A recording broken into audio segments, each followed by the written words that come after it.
Hi hello all welcome to my YouTube channel. Next poem എന്ന് പറയുന്നത് poem written by Meena Kandaswamy and poem's title is mascara. So mascara എന്താണെന്ന് അറിയാമല്ലടാ.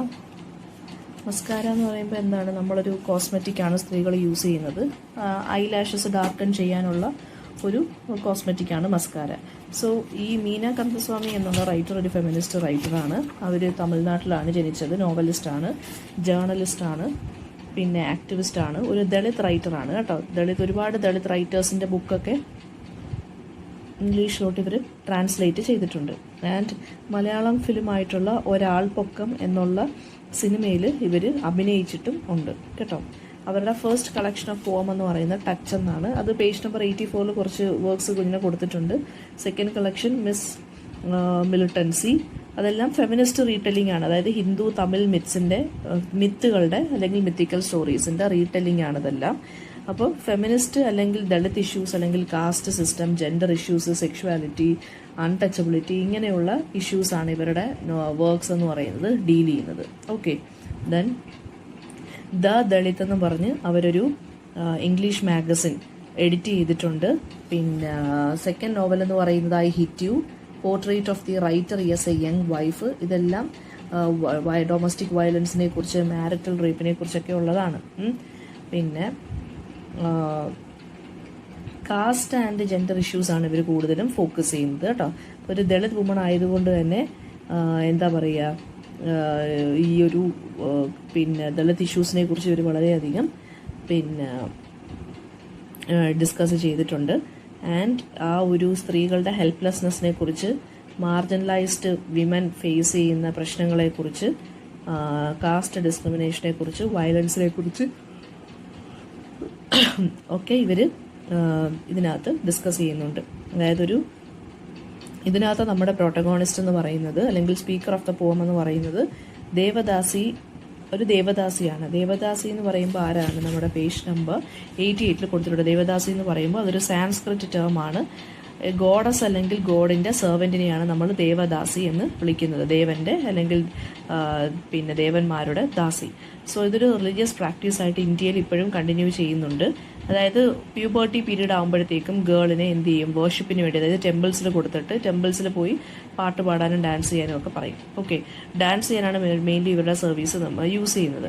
അപ്പോൾ ഈ ദേവദാസീസ് എന്ത് ചെയ്യും, കുറേ റിച്വൽസും ഡാൻസിങ്ങും സിംഗിങ്ങും ഒക്കെ ഉണ്ട്. അതായത് ഡൈറ്റിയുടെ മുമ്പിൽ വെച്ച് ഡാൻസ് ചെയ്യുന്നു, പാട്ട് പാടുന്നു. ആൻഡ് ഇവർ നോൺ ബ്രാഹ്മൺ കാസ്റ്റുകളിൽ നിന്ന് അല്ലെങ്കിൽ ദളിത് കാസ്റ്റിൽ നിന്നുള്ള ആളുകളായിരിക്കും ഈ പെൺകുട്ടികൾ. അപ്പോൾ ഇവരെ കുറച്ചുകൂടി കഴിയുമ്പോൾ എന്ത് ചെയ്യും, ഇവരെ അവിടെയുള്ള അപ്പർ കാസ്റ്റ് ആണുങ്ങൾ തന്നെ സെക്ഷലി അബ്യൂസ് ചെയ്യും. And finally these people end up as prostitutes. അപ്പോൾ അങ്ങനെ ഒരു ദേവദാസി ഒരു കസ്റ്റമറിൻ്റെ അടുത്ത് സെക്ഷൽ ഇൻ്റർകോഴ്സിന് പോകുന്നതിന് മുന്നേ അവളുടെ കണ്ണിൽ മസ്കാര പുരട്ടുന്നു. ആ ഒരു സമയത്ത് അവളുടെ മൈൻഡിൽ വന്നു പോകുന്ന തോട്ട്സ് എന്തൊക്കെയാണ് എന്നാണ് ഈ ഒരു പോം അൺഫോൾഡ് ചെയ്യുന്നത് കേട്ടോ. മസ്കാര എന്ന് പറയുന്നത് ഒരുപാട് മൾട്ടിപ്പിൾ ലെവൽ ഓഫ് മീനിങ്സ് ആണുള്ളത്.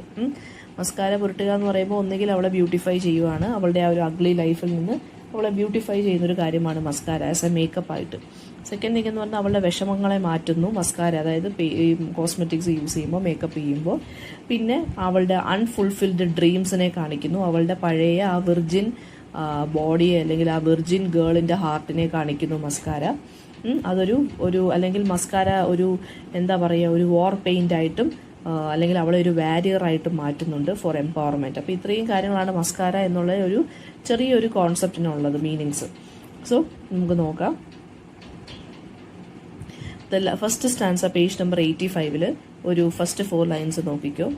The last thing she does before she gets ready to die once more of violation, she applies a mascara. ഇനിയിപ്പോൾ ഫസ്റ്റ് സ്റ്റാൻസയ്ക്കകത്ത് തന്നെ പറയുവാണ്, അതായത് അവൾ ഒന്നും കൂടി മരിക്കാൻ പോവാണ്. മരിക്കാൻ പോവാന്ന് വെച്ച് കഴിഞ്ഞാൽ എന്താണ്, അവൾ ഒന്നും കൂടി വയലേറ്റഡ് ആവാൻ പോവുകയാണ് സെക്ഷുവലി. അതായത് ഇവർ പ്രോസ്റ്റിറ്റ്യൂട്ട്സ് ആവുമെന്ന് മിസ് പറഞ്ഞല്ലോ. അപ്പോൾ ഒരു കസ്റ്റമർ വെയിറ്റ് ചെയ്യാണ് ഇവൾക്ക് വേണ്ടി. അപ്പോൾ ആ കസ്റ്റമറിന് മുന്നിൽ പോകാൻ വേണ്ടി അവൾ മസ്കാര പുരട്ടുകയാണ്. അതാണ് കോണ്ടെക്സ്റ്റ് എന്ന് പറയുന്നത്. സോ പറയുവാണ്, ഞാൻ മരിക്കാൻ പോകുന്നതിന് മുന്നേ. മരിക്കാൻ പോകുന്നതെന്ന് വെച്ച് കഴിഞ്ഞാൽ ഇവിടെ എന്താണ് ഉദ്ദേശിക്കുന്നത്, സെക്ഷുവൽ ആവശ്യത്തിന് വേണ്ടി കസ്റ്റമറിൻ്റെ അടുത്ത് പോകുന്നതിന് മുന്നേ എന്ത് ചെയ്യാണ്, അവൾ മസ്കാര പുരട്ടുകയാണ്.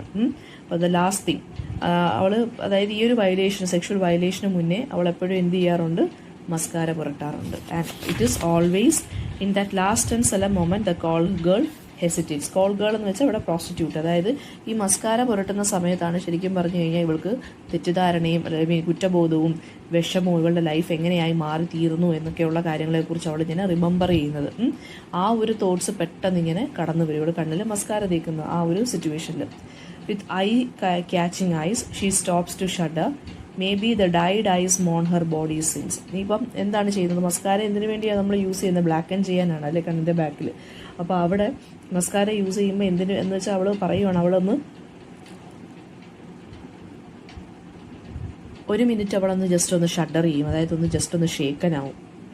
കാരണം ഈ ഒരു ഐസ് ഇവൾ ഇങ്ങനെ ഡൈ ചെയ്യുമ്പോൾ, അതായത് DYE ഡൈ ചെയ്യുമ്പോൾ, അതായത് കളർ ചെയ്യുമ്പോൾ അവൾക്ക് എന്താണ് തോന്നുന്നത്? അവളുടെ ബോഡി ചെയ്തിട്ടുള്ള സിൻസിന് മോൺ ചെയ്യുന്നത് പോലെയാണ് ഈ മസ്കാര പുരട്ടുന്നത്. അതായത് കറുപ്പ് കളറ് കണ്ണിൻ്റെ മുകളിൽ പുരട്ടുമ്പോൾ അവൾ ചെയ്തിട്ടുള്ള പാപങ്ങൾ, അവളുടെ ബോഡി ചെയ്തിട്ടുള്ള പാപങ്ങളെല്ലാം ശരിക്കും പറഞ്ഞാൽ ഈ ഒരു കറുപ്പിലങ്ങ് പോവുകയാണ്. അല്ലെങ്കിൽ ഈ ഒരു കറുപ്പ് അണിയുമ്പോൾ എന്തുവാണ് അവൾ ചെയ്ത പാവങ്ങളെല്ലാം ഇതിനകത്തങ്ങ് പോവുകയാണ്, അല്ലെങ്കിൽ അരിഞ്ഞു പോവുകയാണെന്നാണ് ഇവൾ പറയുന്നത്. Then mascara it serves to tell her that long buried hazy dreams of a virgin soul have dark outlines. ഇനി പറയുവാണ് മസ്കാര തേക്കുമ്പോൾ പിന്നീട് അവൾക്ക് എന്താണ് തോന്നുന്നത്? അവളുടെ പണ്ടത്തെ വിർജിൻ സോളിനെയാണ് അല്ലെങ്കിൽ വിർജിൻ ഗേളിനെയാണ് ഇവൾക്ക് ഓർമ്മ വരുന്നത്. പണ്ട് അവൾ എന്ത് ബ്യൂട്ടിഫുൾ ആയിരുന്നു, പണ്ട് ഒരു പാപവും ചെയ്യാതെ ഒരു വിർജിൻ ഗേളായിട്ടിരുന്ന സമയത്ത് ഇവൾക്ക് എന്താണ് മനസമാധാനം ഉണ്ടായിരുന്നു അല്ലേ? ആ ഒരു എന്തുമാത്രം ഡ്രീംസ് ഉണ്ടായിരുന്നു ലൈഫിനെ കുറിച്ച്, ആ ഒരു കാര്യമാണ് അവൾക്ക് വീണ്ടും ഓർമ്മ വരുന്നത്. സൈലന്റ്ലി ഷീ ക്രൈസ്. അവൾക്ക് ഉറക്കെ കരയാൻ പറ്റില്ല. കാരണം എന്തുകൊണ്ടാണ്? അവൾക്ക് ഈ ഒരു സിറ്റുവേഷനിൽ നിന്ന് പുറത്തിറങ്ങി വരാൻ ഇനി ബുദ്ധിമുട്ടാണ്. കാരണം അവൾ ഓൾറെഡി ആ ഒരു ഇതിനകത്ത് ട്രാപ്ഡ് ആയി പോയി. പക്ഷേ ഷീ ഫീൽസ് അല്ലെങ്കിൽ she longs for a empowerment. അതാണ് പറയുന്നത്. സൈലന്റ് ആയിട്ടാണ് കരയുന്നത്. And her tears are black എന്ന് വെച്ചാൽ എന്താ മീനിങ്? അത്രയ്ക്കും പെയിൻഫുൾ ആയിട്ടുള്ള ടിയേഴ്സ് ആണ്, അല്ലെങ്കിൽ അത്രയ്ക്കും പെയിനാണ് അവൾ ഫേസ് ചെയ്യുന്നത്. ലൈഫിലാണെന്നുണ്ടെങ്കിലും ബോഡി വൈസ് ആണെന്നുണ്ടെങ്കിലും ഒരു സ്ട്രേഞ്ചറിൻ്റെ അടുത്ത് ഒരു കൺസെൻഷ്വൽ സെക്സിന് വേണ്ടി അവൾ പോവുകയാണ്. A stranger is waiting for her. So ആ സമയത്ത് മസ്കാര പുരട്ടുകയാണ്. അപ്പോൾ അവൾ ആ സിറ്റുവേഷൻ ആലോചിച്ച് ഇങ്ങനെ കരയുവാണ്. ബ്ലാക്ക് ടിയേഴ്സ് ആണ് വരുന്നത്. കാരണം എന്തുകൊണ്ടാണ്? മസ്കാര അപ്ലൈ ചെയ്തതുകൊണ്ട്. Somewhere long ago in an untraceable mangled matrilineal family tree of temple prostitutes her souls was sold. ഇനി പറയുവാണ് ടെമ്പിൾ പ്രോസ്റ്റിറ്റ്യൂട്ട്സ് ആണ് ഈ ദേവദാസികൾ എന്ന് പറയുന്നത്. പറയുവാണ് പണ്ടെങ്ങോ എന്താ പറയുക, ഒരു ടെമ്പിൾ പ്രോസ്റ്റിറ്റ്യൂട്ടിൻ്റെ അതേ ഒരു ഇത് തന്നെയാണ് എന്താണ്, അതായത് അവരും അനുഭവിച്ച അതേ കാര്യങ്ങൾ തന്നെയാണ് എന്താണ് ഇവളും ഇപ്പോൾ ഫേസ് ചെയ്യുന്നത്. And it has happen four centuries. അതായത് ഒരുപാട് സെഞ്ചുറീസ് ആയിട്ട് ഈ ദേവദാസി സിസ്റ്റം ഇപ്പോഴും കണ്ടിന്യൂ ചെയ്തുകൊണ്ടിരിക്കുകയാണ്. എംപ്റ്റി കൺസലേഷൻസ്. അതായത് ആളുകൾ ഇങ്ങനെ ഓരോരുത്തരെ പതുക്കെ ആണുങ്ങൾ ഇങ്ങനെ ആശ്വസിപ്പിക്കാൻ വരും, എന്നിട്ട് എന്ത് ചെയ്യും? സെക്ഷലി വയലേറ്റ് ചെയ്യും അവരുടെ ബോഡീസ്. അപ്പോൾ എംപ്റ്റി ആയിട്ടുള്ള, അതായത് വെറുതെ ഉള്ള കൺസലേഷൻസ് അല്ലെങ്കിൽ ആശ്വാസം തരാൻ വേണ്ടി ആണുങ്ങൾ ഇങ്ങനെ വരും. പക്ഷെ അവസാനം എന്താണ്? എൻറ്റപ്പ് ചെയ്യുന്നത് എങ്ങനെയാണ്? ബോഡി വൈസ് അവരെന്ത് ചെയ്യും? സെക്ഷലി വയലേറ്റ് ചെയ്തിട്ട് ഈ ദേവദാസികളെ ഉപേക്ഷിച്ചിട്ട് അവരങ്ങ് പോകും. Sex clings to her devadasi skin. അതായത് ദേവദാസിയാണോ അപ്പോൾ അവളൊരു പ്രോസ്റ്റിറ്റ്യൂട്ട് ആയിരിക്കണം. അതായത് സെക്സ് എന്നുള്ള കാര്യം അവളുടെ ബോഡിയിൽ ഇങ്ങനെ അവൾ ജനിച്ചപ്പോൾ തൊട്ടേ ഇങ്ങനെ അറ്റാച്ച്ഡ് ആയിട്ടുള്ളൊരു കാര്യമാണ്, ഒരു സ്റ്റിഗ്മ പോലെയാണ്. And deliverance doesn't arrive. Unknown legacies of love made to gods have it been ceremoniously accounted as karma. ഇനി പറയുവാണ് ദൈവങ്ങളുടെ മുമ്പിൽ എന്തുമാത്രം പാടിയിട്ടുണ്ട്, എന്തുമാത്രം റിച്വൽസ് ചെയ്തിട്ടുണ്ട്, എന്തുമാത്രം ഡാൻസ് ചെയ്തിട്ടുണ്ട്. പക്ഷേ ആ ഒരു കർമ്മ അതിനനുസരിച്ചുള്ള കർമ്മയല്ല ഇവർക്ക് കിട്ടിയിട്ടുള്ളത്. അതായത് അതിനനുസരിച്ചുള്ള യാതൊരു വിധത്തിലുമുള്ള ഒരു റിസ്പെക്റ്റോ ഡെലിവറൻസോ, അതായത് തിരിച്ച് അവർക്കൊരു ബൂൺ പോലെ, അതായത് ഒരു വരം പോലും ഇവർക്ക് ഗോഡ്സിന്റെ കയ്യിൽ നിന്നൊരു കിട്ടിയിട്ടില്ല. നല്ല കാലം ദൈവങ്ങളുടെ അടുത്തു നിന്ന് പോലും കിട്ടിയിട്ടില്ല. But still she prays. പക്ഷെ എന്നാലും അവൾ പ്രാർത്ഥിക്കും. എന്താണ് പ്രാർത്ഥിക്കുന്നത്? Her prayer words desperately provoke answers. അവൾ ചോദിക്കുന്ന അവളുടെ പ്രേയേഴ്സിനെല്ലാം ഡെസ്പറേറ്റ് ആയിട്ട് ഇവൾക്ക് ആൻസേഴ്സ് വേണം. കാരണം അവൾ എന്താണ്? ഫൈറ്റ് ചെയ്യുവാണ് അല്ലേ? ആൻഡ് അതുമാത്രമല്ല, അഭിമാനം നഷ്ടപ്പെട്ടിട്ട് പോലും അവൾ വീണ്ടും എന്ത് ചെയ്യാണ്? ഫൈറ്റ് ചെയ്തുകൊണ്ടിരിക്കുകയാണ്. അവൾ ഹെൽപ്ലെസ് ആണ്. ആൻഡ് ആ ഹെൽപ്ലെസ്നെസ് കണ്ടിട്ട് പോലും ദൈവങ്ങളുടെ മനസ്സ് പോലും അലിയുന്നില്ല. ആൻഡ് അവർ പോലും എന്ത് ചെയ്യുന്നില്ല, ഇവളുടെ ആ ഒരു ഡ്രീംസിൻ്റെ ഡെപ്ത് എന്തുമാത്രം ഉണ്ടെന്ന് അവരെ പോലും മനസ്സിലാക്കുന്നില്ല. And she believes cosmetics were once war paints. ഇനി പറയുവാണ് മസ്കാരയ്ക്ക് വേറൊരു ടോൺ കൊടുക്കുവാണ്. മസ്കാര ശരിക്കും പറഞ്ഞു കഴിഞ്ഞാൽ ഒരു വാർ പെയിൻ്റ് ആണെന്ന്. അതായത് എങ്ങനെയെങ്കിലും ഇവൾക്ക് ഈ ഒരു ലൈഫിൽ നിന്ന് എംപവർമെൻറ്റ് വേണം. അതായത് എങ്ങനെയെങ്കിലും ഈ ഒരു ലൈഫിൽ നിന്ന് ഇവൾക്ക് രക്ഷപ്പെടണം. അപ്പോൾ മസ്കാര എന്തായിട്ട് മാറുന്നു? എന്തിൻ്റെ സിമ്പിളായിട്ട് മാറുന്നു?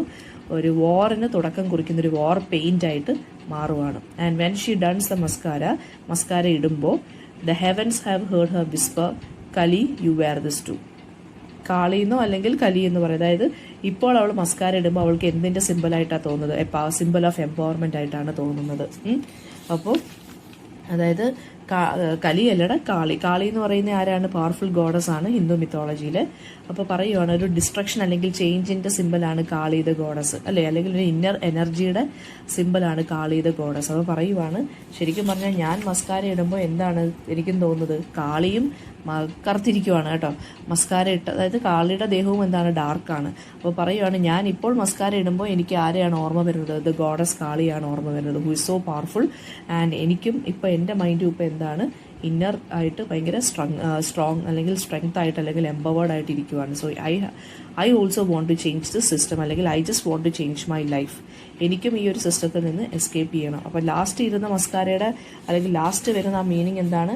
സിമ്പിൾ ഓഫ് എംപവർമെൻറ്റിനാണ്, അല്ലെങ്കിൽ ഇന്നർ എനർജിയെ കുറിച്ചാണ്. അതായത് എനിക്കിനി മാറണം അല്ലെങ്കിൽ ചേഞ്ച് ചെയ്യണം, ട്രാൻസ്ഫോം ചെയ്യണം എന്നാണ് ലാസ്റ്റ് വരുന്ന മസ്കാരയുടെ ആ ഒരു മീനിങ് എന്ന് പറയുന്നത്. പേജ് നമ്പർ 166 ഗൈഡിനകത്ത് മീന കന്ദസ്വാമിയെ കുറിച്ച് പേജ് നമ്പർ 167 എന്താണ് മസ്കാരയുടെ മോട്ടീവ്? Question number 3. മസ്കാര എന്ന് പറയുന്നത് വയലേഷനെ കുറിച്ചാണ് പറയുന്നത്. ദേവദാസിയുടെ അവർ ഫേസ് ചെയ്യുന്ന പ്രശ്നങ്ങളെ കുറിച്ച് പറയുന്നു. പിന്നെ എന്താണ് പേജ് നമ്പർ 167 തന്നെ ക്വസ്റ്റ്യൻ നമ്പർ 8, ക്വസ്റ്റ്യൻ നമ്പർ 9 എന്ത് ഇമോഷണൽ സ്റ്റേറ്റ് ആണ് ഈ ഒരു ലേഡി ഇപ്പോൾ ഫേസ് ചെയ്തത്? ഹെസിറ്റേഷനാണ്, അതായത് താല്പര്യമില്ലായ്മ. ആ ആളുടെ അടുത്തോട്ട് പോകാൻ, സെക്ഷൽ എൻകൗണ്ടറിന് പോകാനായിട്ട് ഇവർക്കൊരു താല്പര്യവും ഇല്ല. പക്ഷേ ഇവർ ദേവദാസി സിസ്റ്റത്തിനായതുകൊണ്ട് ഇവർ ഫോഴ്സ്ഫുൾ ആയിട്ട് പ്രോസ്റ്റിറ്റ്യൂഷൻ ചെയ്യേണ്ടി വരുന്നു. പിന്നെ ഈ മസ്കാര എന്ത് കാര്യമാണ്, എന്ത് ട്രാൻസ്ഫർമേഷനാണ് ഈ ലേഡിക്ക് കൊണ്ടുവരുന്നത്? അവളുടെ കണ്ണിനെ ഐ ക്യാച്ചിങ് ആക്കി മാറ്റുന്നു, അതായത് അവളുടെ കണ്ണിനെ ബ്യൂട്ടിഫുൾ ആക്കി മാറ്റുന്നു. Okay, then page number 167 12th question. Then third question ഒക്കെ ഇമ്പോർട്ടൻ്റ് ആണ്. 14th ക്വസ്റ്റ്യൻ ഈ ഒരു എന്തിൻ്റെ തീമാണ്? ദേവദാസി വിമനിലെ ഫിയർ ആൻസൈറ്റിയാണ് ഇതിനെക്കുറിച്ച് ഇതിനകത്ത് പറഞ്ഞു പോകുന്നത് കേട്ടോ. പിന്നെ മീന കന്ദസ്വാമി എന്ന് പറയുന്നത് പേജ് നമ്പർ 168 തേർഡ് ക്വസ്റ്റ്യനും സെക്കൻഡ് ക്വസ്റ്റ്യൻ വെറുതെ ഒന്ന് വായിച്ചു പോയാൽ മതി. ഫോർത്ത് ക്വസ്റ്റ്യൻ എന്ന് പറയുന്നത് അത് തന്നെയാണ്. അതായത് മീന കന്ദസ്വാമിയുടെ പോംസിനകത്ത് എന്തൊക്കെയാണ് വരുന്നത്? ദളിത് ഇഷ്യൂസ് വരുന്നുണ്ട്, caste, sexuality, violence, gender oppression, ഇതൊക്കെയാണ് വരുന്നത്. പിന്നെ അതുപോലെ തന്നെ ബ്രാഹ്മണിക്കൽ കാസ്റ്റ് സിസ്റ്റത്തിനെതിരെയാണ് അവർ എഴുതുന്നത്. ഓക്കെ, അതായത് ഹിന്ദുയിസത്തിനകത്തുള്ള ആ ഒരു ഡുവലിസം ഉണ്ടല്ലോ, അൺടച്ചബിളും ടച്ചബിളും തമ്മിലുള്ള ആ ഒരു ബൈനറീസാണ് അവർ ഡിസ്കസ് ചെയ്യുന്നത്. ഈ ദേവദാസിയാവുന്നത് എപ്പോഴും അപ്പർ കാസ്റ്റ് സ്ത്രീകളല്ല, ദളിത് സ്ത്രീകളാണ്, അല്ലെങ്കിൽ വേറെ കാസ്റ്റ് സ്ത്രീകളാണ്, ലോവർ കാസ്റ്റ് സ്ത്രീകളാണ് ദേവദാസികളാവുന്നത്. അതിപ്പോഴും ശരിക്കും പറഞ്ഞു കഴിഞ്ഞാൽ കണ്ടിന്യൂ ചെയ്ത് പോകുന്നുണ്ട് കേട്ടോ. പിന്നെ എന്തൊക്കെ റിയാലിറ്റീസാണ് ശരിക്കും പറഞ്ഞ ഒരു പോയത്തിനകത്ത് വരുന്നത്? ദേവദാസി വിമണിനെ കുറിച്ച് പറയുന്നുണ്ട്, അപ്പർ കാസ്റ്റ് ഇഷ്യൂ വരുന്നുണ്ട്, അൺടച്ചബിലിറ്റി വരുന്നുണ്ട്, അല്ലേ, പ്രോസ്റ്റിറ്റ്യൂഷൻ വരുന്നുണ്ട്, പിന്നെന്താണ്, ഈ ഇത്രയും കാര്യങ്ങളാണ് ഇതിനകത്ത് വരുന്നത്. പിന്നെ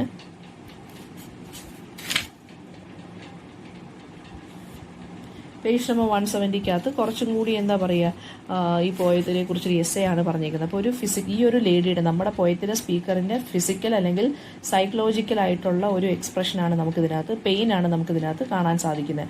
അവൾക്ക് ഒരുപാട് ഡ്രീംസ് ഉണ്ട്, ഡിസയർ ഉണ്ട്, പക്ഷേ അതെല്ലാം സൈലൻ്റ് ആയിട്ട് അവൾ കരഞ്ഞു തീർക്കുകയാണ് ചെയ്യുന്നത്, അല്ലേ. Black tears. മസ്കാര വിർജിനിറ്റിയുടെ സിമ്പിൾ ആവുന്നുണ്ട്, അല്ലേ. പിന്നീട് ലാസ്റ്റ് വരുമ്പോൾ എന്തിൻ്റെ സിമ്പിളായി മാറുന്നുണ്ട്? ഇന്നർ സ്ട്രെങ്ത്തിൻ്റെ അല്ലെങ്കിൽ ആ ഒരു ചേഞ്ചിൻ്റെ ട്രാൻസ്ഫോർമേഷൻ്റെ സിമ്പിളായിട്ട് മാറുന്നുണ്ട്. അപ്പം അപ്പർ കാസ്റ്റ് ആണുങ്ങൾ ഇവരെ എന്ത് ചെയ്യും? ഇംപ്രഗ്നേറ്റ് ചെയ്തിട്ട്, ദേവദാസികളെ ഇംപ്രഗ്നേറ്റ് ചെയ്തിട്ട് പെൺകുട്ടികളാണെങ്കിൽ വീണ്ടും അവർ ദേവദാസി ലൈനിൽ തന്നെയാണ് പൊയ്ക്കൊണ്ടിരിക്കുന്നത് കേട്ടോ. അവർക്ക് ആ ഒരു ലെഗസിയുള്ളൂ, പ്രോസ്റ്റിറ്റ്യൂഷൻ്റെ ലെഗസി തന്നെയാണ് ഇവരിങ്ങനെ എപ്പോഴും ക്യാരി ചെയ്തുകൊണ്ടിരിക്കുന്നത്. ആളുകളാരും ഇവരെ അടുപ്പിക്കത്തില്ല. ബോഡി എന്ന് പറയുന്നത് മീന കന്ദസ്വാമിയുടെ പോയത്തിനകത്തുള്ള ഒരു റിക്കറിങ് ആയിട്ടുള്ളൊരു മെറ്റഫറാണ് ബോഡി, അതായത് ഫിസിക്കൽ ബോഡിയെക്കുറിച്ച് കേട്ടോ. പിന്നെ ഹെൽപ്ലെസ്നെസ്സിനെ കുറിച്ച് സംസാരിക്കുന്നുണ്ട്. കാസ്റ്റ് സിസ്റ്റത്തിൻ്റെ ഒരു സ്ട്രോങ് ആയിട്ടുള്ളൊരു ഇതാണ് പറയുന്നത്, ഒരു സ്ട്രോങ് പോയിന്റാണ് കാസ്റ്റ് സിസ്റ്റത്തിനെ കുറിച്ചാണ് ഇവിടെ സംസാരിക്കുന്നത്. പിന്നെ വിമൻ്റെ സ്ട്രഗിളിനെ കുറിച്ചും, അതായത് കസ്റ്റംസിൽ നിന്നും ട്രഡീഷനിൽ നിന്നും സ്ത്രീകൾക്ക് എങ്ങനെ പുറത്ത് കടക്കാം, ആ ഒരു കാര്യത്തിനെ കുറിച്ചുമാണ് ഈ ഒരു പോയം സംസാരിക്കുന്നത്. എന്തെങ്കിലും ഡൗട്ട് ഉണ്ടെങ്കിൽ so ask in the comment section. Thank you.